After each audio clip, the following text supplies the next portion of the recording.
എല്ലാവർക്കും നമസ്കാരം. ഇന്നത്തെ നമ്മുടെ വീഡിയോ അതേ യൂഫോർബിയ ചെടീന് കേട്ടാ. എൻ്റെ കയ്യിൽ കുറച്ച് കളക്ഷൻ ഉണ്ട് യൂഫോർബിയരെ. അപ്പോൾ ഇതിൻ്റെ വിശേഷങ്ങളാണ് ഇന്നത്തെ നമ്മുടെ വീഡിയോ.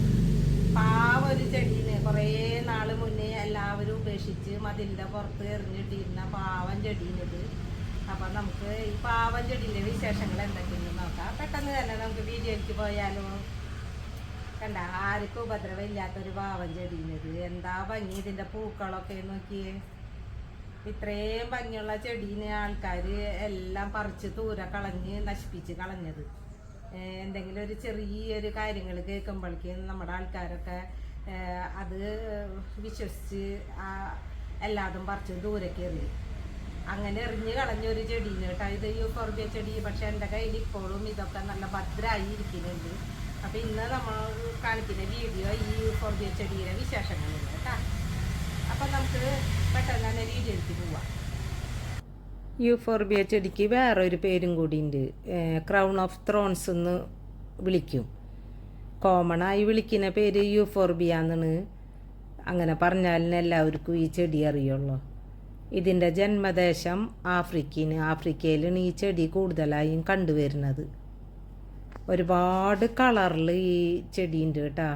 പൂക്കളുടെ വ്യത്യാസത്തിലായാലും പിന്നെ ചെടികളുടെ വലിപ്പത്തിലായാലും ഒക്കെ ഒരുപാട് വെറൈറ്റിയിൽ ഇത് കാണാൻ പറ്റും. മിനിയേച്ചർ ടൈപ്പായാലും പിന്നെ നല്ല ഹൈറ്റിൽ പോണതുണ്ട്. പൂക്കളുടെ വലിപ്പത്തിൽ കണ്ട കൊച്ചു കൊച്ചു പൂക്കളുണ്ട്, പിന്നെ ഒരുപാട് വലിയ പൂക്കളുണ്ട്. അങ്ങനെ പൂക്കളുടെ വ്യത്യാസത്തിലായാലും കുറേ വെറൈറ്റി നമുക്ക് കാണാൻ പറ്റും. കുറേ വർഷങ്ങൾക്ക് മുൻപ് നമ്മുടെ നാട്ടിൽ വന്നൊരു വിദേശി ഈ യൂഫോർബിയ ചെടി, അന്ന് എല്ലാവരുടെ തോട്ടത്തിൽ ഈ യൂഫോർബിയ ചെടിക്ക് നല്ലൊരു സ്ഥാനം ഉണ്ടായിരുന്നു. എല്ലാവരും ഇത് ഒരുപാട് വെച്ച് പിടിപ്പിച്ചിരുന്നു. നല്ല ഭംഗിയായിരുന്നു എല്ലാവരുടെ തോട്ടം കാണാനായിട്ട്. പിന്നെ പെട്ടെന്നൊരു ന്യൂസ് പ്രചരിച്ചോടുകൂടി എല്ലാവരും യൂഫോർബിയ ചെടീനെ തോട്ടത്തിൽ നിന്ന് ഒഴിവാക്കി. ക്യാൻസർ പരത്തുന്ന ഒരു ചെടിയിൽ നിന്ന് പെട്ടെന്നൊരു ന്യൂസ് പ്രചരിച്ചു. അതോടുകൂടി നമ്മുടെ ആൾക്കാർക്കൊക്കെ ഭയങ്കര പേടി കയറി യൂഫോർബിയ ചെടീനെ വലിച്ച് ദൂരേക്ക് എറിഞ്ഞ് കളഞ്ഞു. മതിലിൻ്റെ പുറത്ത് വരെ നട്ടുപിടിപ്പിക്കാത്ത ആൾക്കാരുണ്ട്. തോട്ടത്തിൽ നിന്ന് വലിച്ചെറിഞ്ഞ് കളഞ്ഞ് ദൂരേക്ക് എറിഞ്ഞ് കളഞ്ഞു പേടിച്ചിട്ട്. പിന്നെ അറിഞ്ഞു അത് വെറുതെ പറഞ്ഞ് പരത്തിയൊരു ന്യൂസാണ്, അങ്ങനെയൊന്നുമില്ല. അത് ഇതിന് സാമ്യമുള്ള വേറൊരു ചെടിയിൽ നിന്നാണ് അങ്ങനെ അസുഖം വരുന്നതെന്ന് വേറൊരു ന്യൂസ് വന്നു. അപ്പോഴേക്കും നമ്മുടെ നാട്ടിലുള്ള ആൾക്കാരൊക്കെ ഈ ഒരു ചെടീനെയൊക്കെ നശിപ്പിച്ച് കളഞ്ഞിട്ടുണ്ടായിരുന്നു. പക്ഷേ അന്നും ഇന്നും ഒരേപോലെ യൂഫോർബിയ ചെടീനെ സംരക്ഷിക്കുന്നതാണ് ഞാൻ. എൻ്റെ തോട്ടത്തിൽ ഒരുപാട് യൂഫോർബിയ ചെടികളുണ്ട്. എത്രയോ വർഷമായ യൂഫോർബിയ ചെടി ഇന്നിപ്പോൾ എൻ്റെ കയ്യിലുള്ളതൊക്കെ. അന്ന് ഇത്രയും വലിയ ന്യൂസ് വന്ന് എല്ലാവരും ചെടി വലിച്ചെറിഞ്ഞപ്പോഴും ഞാൻ എൻ്റെ യൂഫോർബിയ ചെടീനെ പൊന്നുപോലെ സംരക്ഷിച്ചു, കളയാണ്ട് വെച്ചു. അപ്പോൾ അതുകൊണ്ട് തന്നെ ഇപ്പോഴും എൻ്റെ കയ്യിൽ ഒരുപാട് വെറൈറ്റി ഈ ചെടി കാണാൻ പറ്റും. ഇതിൻ്റെ പ്രത്യേകത എന്താണെന്ന് വെച്ചാൽ നല്ല പ്ലാസ്റ്റിക് പൂക്കൾ പോലത്തെ പൂക്കളാണ് ഇതിൻ്റെ. അത്ര പെട്ടെന്ന് കൊഴിഞ്ഞു പോവുകയില്ല. പൂക്കൾ ഒരുപാട് ദിവസം ഇതേപോലെ വലിയ വലിയ കൊലകളായി വന്ന് ഇങ്ങനെ നിൽക്കും. അതൊരു പ്രത്യേക ഭംഗി തന്നെയാണ് കാണാനായിട്ട്. ഇത് പിന്നെ സക്യുലൻ്റ് വെറൈറ്റിയിൽ പെടുന്നൊരു പ്ലാന്റും കൂടിന്. ഇതിൻ്റെ തണ്ടിൽ വെള്ളം കെട്ടി നിൽക്കുന്ന ഒരു പ്രകൃതമാണ്. മുള്ളുകൾ ഉണ്ടെങ്കിലും കൂടിയിട്ട് തണ്ടുകളിൽ ഒരു വെള്ളം കെട്ടി നിൽക്കുന്ന ഒരു പ്രകൃതം ആയതുകൊണ്ട് മഴക്കാലത്ത് ഇതിൻ്റെ തണ്ടുകൾ ചീഞ്ഞു പോവും. നിൽക്കാത്ത മഴ ഇങ്ങനെ പെയ്യുമ്പോഴേ മഴക്കാലത്ത് ഇതിൻ്റെ തണ്ടുകൾ ചീഞ്ഞ് മുറിഞ്ഞ് വീഴും. അപ്പം മഴ അധികം ഇഷ്ടമില്ലാത്തൊരു ചെടിയും കൂടിയാണ് യൂഫോർബിയ ചെടി നട്ടു വളർത്താനായിട്ട് ഏറ്റവും നല്ലത് നമ്മുടെ വീടിൻ്റെ ടെറസിൻ്റെ മേലൊക്കെ നേരിട്ടുള്ള സൂര്യപ്രകാശം തട്ടുന്നത് എവിടെയാണ് അവിടെ നമ്മൾ യൂഫോർബിയ വെച്ച് കൊടുത്തു കഴിഞ്ഞാൽ നന്നായി പൂക്കും ഈ ചെടി. എല്ലാം കാണാണ്ട് ഇതിൽ പൂക്കളുണ്ടാവും, അതേപോലെ പൂക്കും. നേരിട്ടുള്ള സൂര്യപ്രകാശം കിട്ടുന്ന സ്ഥലത്ത് നമ്മളിത് വെച്ച് കഴിഞ്ഞാൽ. വെയിൽ ഭയങ്കര ഇഷ്ടപ്പെടുന്ന ഒരു ചെടീന് യൂഫോർബിയ. പ്രത്യേകിച്ച് വളങ്ങളൊന്നും ഇതിന് ചെയ്യണ്ട. നമ്മൾ ഇത് നനച്ചു കൊടുക്കുക, നേരിട്ടുള്ള സൂര്യപ്രകാശം കിട്ടുന്നിടത്ത് ഇത് കൊണ്ടുവയ്ക്കുക.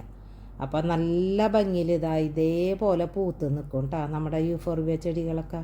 ഇത് നോക്കിയാൽ കൊച്ചു കൊച്ചു പൂക്കളാണ്, എന്താ ഭംഗി. ഇത് അടുത്തൊരു വെറൈറ്റീന് റെഡ്. ഇതും നല്ല ബഞ്ചായിട്ട് വലിയ കൊലകളായിട്ട് ഇതിങ്ങനെ പൂത്ത് നിൽക്കുന്ന കാണാൻ നല്ല ഭംഗിന്. നനയ്ക്കുമ്പോൾ നമ്മൾ പ്രത്യേകം ശ്രദ്ധിക്കേണ്ട കാര്യം എന്ന് വെച്ചാൽ ഈ ചെടിയുടെ കടക്കല മണ്ണ് നല്ല ഡ്രൈ ആയി കഴിഞ്ഞതിന് ശേഷം നമ്മൾ ചെടിക്ക് വെള്ളം കൊടുക്കാൻ പറ്റുള്ളൂ. അല്ലെങ്കിൽ ഇത് പെട്ടെന്ന് ചീഞ്ഞു പോവും.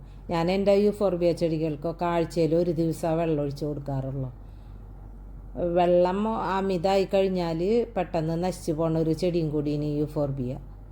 അതുകൊണ്ട് വെള്ളം കുറവായാലും കുഴപ്പമില്ല, അധികമാവാണ്ട് നോക്കണം നമ്മൾ. പിന്നെ ഇത് പുതിയ ചെടികൾ ഉണ്ടാവാനായിട്ട് ഇത് നമ്മൾ ഒരുപാട് ചെടികൾ ഇങ്ങനെ മിക്സ് ചെയ്ത് വെക്കുമ്പോൾ പോളിനേഷൻ നടന്നിട്ട് നമുക്ക് പുതിയ വെറൈറ്റി തൈകൾ മുളച്ച് വരും.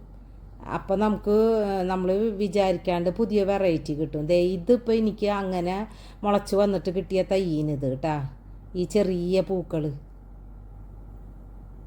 പിന്നെ ഈ റെഡും വൈറ്റൊക്കെ മിക്സായിട്ട് വേറൊരു കളറ്, ബേബി പിങ്ക് കളറ്, അങ്ങനെയൊക്കെ നമുക്ക് പുതിയ തൈകൾ മുളച്ച് വരും.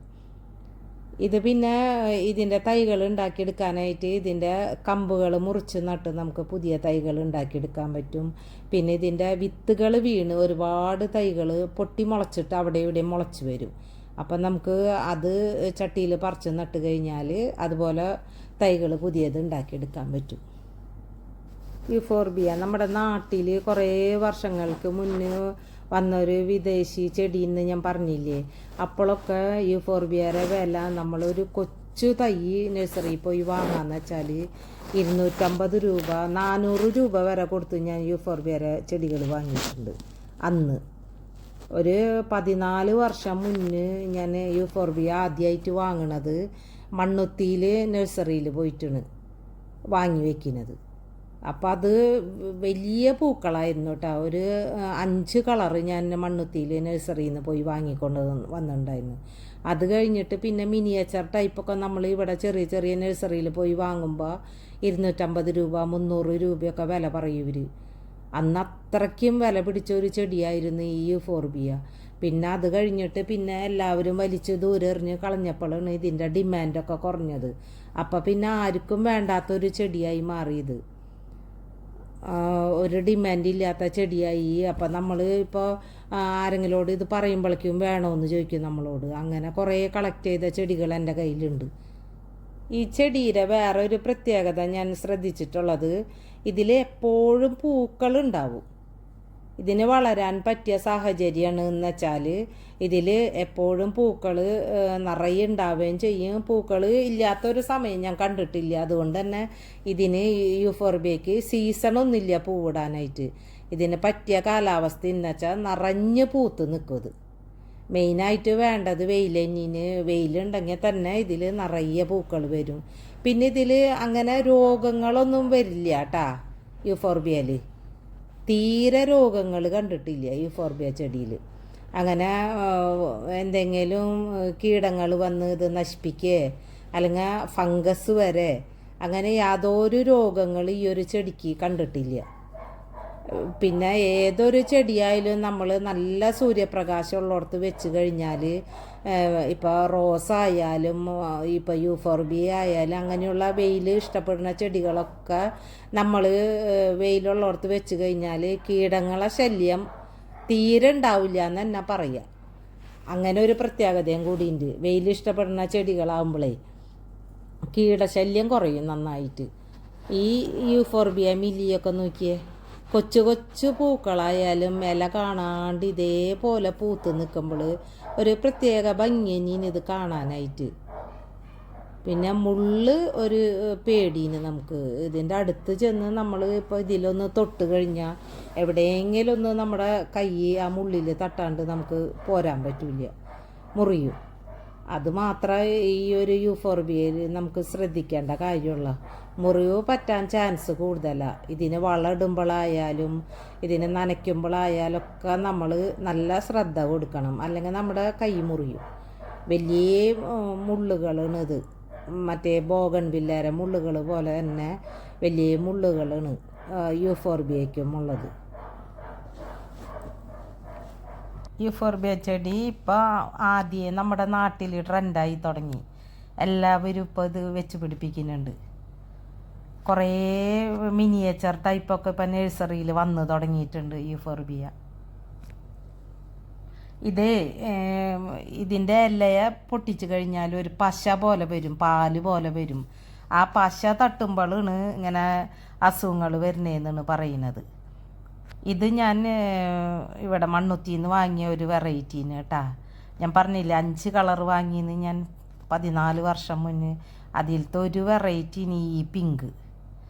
ഭയങ്കര വലിയ പൂക്കളാണിത്. റെഡ്, പിങ്ക്, മഞ്ഞ, വൈറ്റ് അങ്ങനെ 4-5 കളറന്ന് വാങ്ങി. നല്ല വില കൊടുത്ത് തന്നെയാണ് വാങ്ങിയത്. അപ്പോൾ യൂഫോർബിയയുടെ ഇല പൊട്ടിക്കുമ്പോൾ അതിൽ നിന്ന് വരുന്ന പശീന് നമ്മുടെ കൈമ തട്ടാണ്ട് നോക്കേണ്ടത്.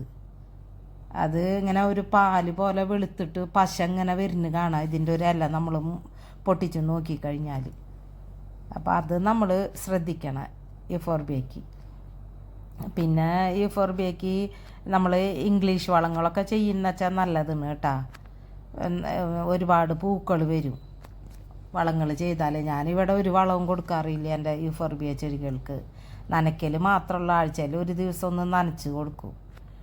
ഡെയിലി നനയ്ക്കാറും ഇല്ല യൂഫോർബിയ ചെടി. പിന്നെ ഒരു ലക്കി പ്ലാന്റ് എന്നും പറയപ്പെടുന്നുണ്ട്. അങ്ങനെ വിശ്വസിക്കുന്ന ആൾക്കാരുണ്ട്. ഈ ചെടി നട്ട് വളർത്തുമ്പോൾ നമ്മൾ ശ്രദ്ധിക്കേണ്ട കാര്യം എന്ന് വെച്ചാൽ നന്നായി വെള്ളം വാർന്നു പോണ മണ്ണായിരിക്കണം കേട്ടോ. വെള്ളം കെട്ടി നിൽക്കണ മണ്ണായി കഴിഞ്ഞാൽ പെട്ടെന്ന് ഇത് ചീഞ്ഞു പോകും. അപ്പോൾ എപ്പോഴും നമ്മൾ മണൽ പോലത്തെ കുറച്ച് എന്താ പറയുക ഗ്രാവൽ പോലത്തെ തരിതരിപ്പുള്ള മണ്ണ് വേണം നമ്മൾ എപ്പോഴും ഈ ചെടി നടാനായിട്ട് തിരഞ്ഞെടുക്കേണ്ടത്. അപ്പോൾ പിന്നെ ചെടിച്ചട്ടിയിലാവുമ്പോൾ വെള്ളം കെട്ടി നിൽക്കാണ്ടിരിക്കും. താഴെ നടുന്ന വെച്ചാൽ പിന്നെ കുഴപ്പമില്ല. ചെടിച്ചട്ടിയിൽ നടുമ്പോൾ നമ്മൾ വെള്ളം വാർന്നു പോണ മണ്ണ് നോക്കിയിട്ട് വേണം തിരഞ്ഞെടുക്കാനായിട്ട്. അതേപോലെ തന്നെ ചെടിച്ചട്ടിയുടെ താഴെ ഹോളൊക്കെ നല്ല വലിപ്പമുണ്ടോയെന്നൊക്കെ നമ്മൾ ഉറപ്പ് വരുത്തിയിട്ട് വേണം ഈ ചെടി നട്ടുപിടിപ്പിക്കാനായിട്ട്. എന്നാലേ ചെടി നല്ല വളർന്ന് വന്ന് ഇതേപോലെ ബുഷിയായിട്ട് വന്നിട്ട് നിറയെ പൂക്കൾ ഉണ്ടാവുള്ളൂ. കണ്ട ഇതൊക്കെ എത്ര ഹെൽത്തി പ്ലാന്റ് ആയിട്ട് നിൽക്കണേന്ന് നോക്കിയേ.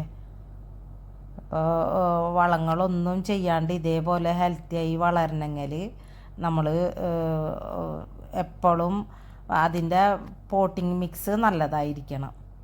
ചെടി വെക്കുന്നതിന് മുന്നേ നമ്മൾ നന്നായി ശ്രദ്ധിക്കണം. അപ്പോഴാണ് ഇതേപോലെ നല്ല കരുത്തോടുകൂടി നമ്മുടെ ചെടികളൊക്കെ വളർന്നു വരുള്ളൂ. യൂഫോർബിയയുടെ വിശേഷങ്ങൾ ഇത്രയൊക്കെ തന്നെയുള്ളൂ. ഇന്നത്തെ വീഡിയോ ഒക്കെ എല്ലാവർക്കും ഇഷ്ടപ്പെട്ടു എന്ന് വിചാരിക്കുന്നു. ചാനൽ ആദ്യമായിട്ട് കാണുന്നവരാണെങ്കിൽ ഒന്ന് ചെറുതായി സപ്പോർട്ട് ചെയ്ത് തരാം കേട്ടോ. സബ്സ്ക്രൈബൊക്കെ ചെയ്ത് വീഡിയോ ഇഷ്ടപ്പെട്ടെങ്കിൽ ലൈക്കും കമൻറ്റൊക്കെ ഇടുക. കമൻറ്റ് നല്ലതായാലും ചീത്തയായാലും നിങ്ങൾക്ക് തോന്നുന്ന അഭിപ്രായങ്ങൾ നമുക്ക് എഴുതി അറിയിക്കണം. നിങ്ങളുടെ കമൻസൊക്കെ കാണുമ്പോഴാണ് നമുക്ക് കൂടുതൽ ഇതുപോലെയുള്ള വീഡിയോകൾ ചെയ്യാനുള്ള ഒരു സന്തോഷവും പ്രചോദനമൊക്കെ ഉണ്ടാവുന്നത്. അപ്പോൾ ഇനി അടുത്തൊരു വീഡിയോയിൽ കാണാം. എല്ലാവർക്കും ബൈ ബൈ.